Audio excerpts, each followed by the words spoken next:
В поселке Речногорье у старого дуба на околице несколько парней окружили Алену Мирскую. Ее руки были стянуты грубой веревкой, но она стояла молча, глаза холодные, уверенные. Хулиганы смеялись, не понимая, что она уже нажала на телефоне быстрый вызов. Вечер был тихим, ветер шевелил траву, сверчки пели как обычно, будто ничего не происходило. Но вдруг тишину разорвал звук мотора. По грунтовой дороге промчалась темная машина. Фары ударили по лицам парней, и смех сразу стих. Из авто вышел мужчина, высокий, с короткими волосами и старым шрамом на щеке. Это был ее муж, Никита Мирский. Он остановился прямо перед парнями, взгляд спокойный, но ледяной. «Кто из вас главный?» — тихо спросил он. Самоуверенный парень в рваной куртке сделал шаг вперед, пытаясь казаться смелым. Но Никита двигался быстрее. Одного касания хватило, чтобы парень оказался на земле. Остальные вздрогнули. Алена чуть улыбнулась. Она знала его прошлое, бывший инструктор спецподразделения, человек, который видел такие ночи и похуже.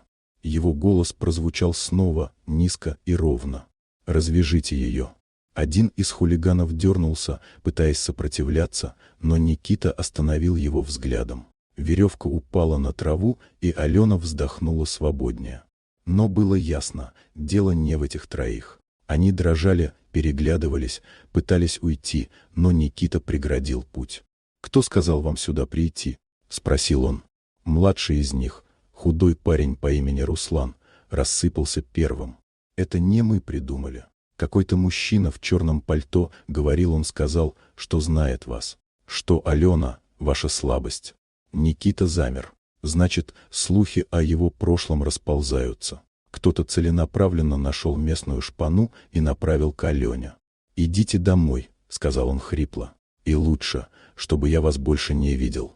Хулиганы исчезли в темноте, спотыкаясь на каждом шаге. Алена подошла к мужу. «Ты думаешь, это кто-то из твоей прошлой службы?» Никита кивнул, глядя в сторону леса, где скрылись парни. «Кто-то нашел меня и решил ударить через тебя». Они сели в машину и поехали домой. Дом на окраине Речногорья всегда казался тихим убежищем, но сегодня эта тишина стала тревожной. «Мы справимся?» — спросила Алена, когда они вошли в дом. Никита взял ее лицо в ладони. «Конечно, пока мы вместе, справимся с любым врагом». Он говорил спокойно, но внутри уже собиралась буря.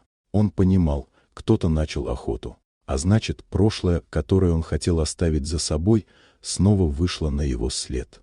Алена сидела у окна и смотрела на темнеющее поле. Она знала только одно — Никита всегда придет за ней. И если тени из прошлого думают, что могут забрать ее, они глубоко ошибаются. Ночь в поселке Речногорье была длинной. Но для них это было только начало.